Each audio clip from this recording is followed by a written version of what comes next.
నాకు తెలిసి 1995 ఆ ప్రాంతంలో దూరదర్శన్‌లో ఆ సినిమా చూసి శ్రీశ్రీ గారి గురించి తెలుసుకున్నాను. వెంటనే నేను విశాలాంధ్రకెళ్ళి 'మహాప్రస్థానం' పుస్తకం కొనుక్కున్నా. అప్పటినుంచి శ్రీశ్రీ గారి కవిత్వం ఎప్పుడు విన్నా నాకు 'మీరు', 'ఆకలి రాజు' సినిమా గుర్తొస్తుంటుంది.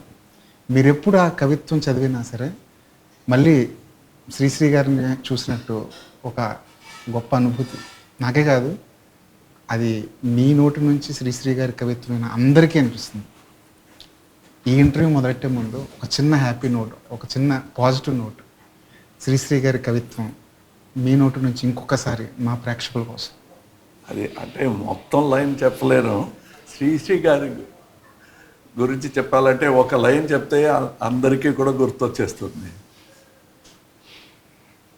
ఏ దేశ చరిత్రం చూసినా ఏ ఉన్నది గర్వకారణం అన్నారు కదా. Except for people like Sri Sri గారు ఏ దేశ చరిత్రం చూసినా ఏ ఉన్నది గర్వకారణం. It is only people like Sri Sri on various verticals who make Indians feel that Garvakaranam. And that Sri Sri Garu lines I'm using to celebrate Sri Sri Garu. Cinema గురించి, cinema కోసం ఒక భాష నేర్చుకోవడం వేరు, లోపల మనసులోకి తీసుకోవడం వేరు. కవుల్ని కానీ, కవిత్వాన్ని కానీ, ఆ పుస్తకాలు కానీ, ఆ మనుషుల్ని కానీ లోపలికి తీసుకోవడం వేరు. మీకు అది ఎలా సాధ్యమైంది? Because the language communication tool, and if you see it like that, you won't get too emotional.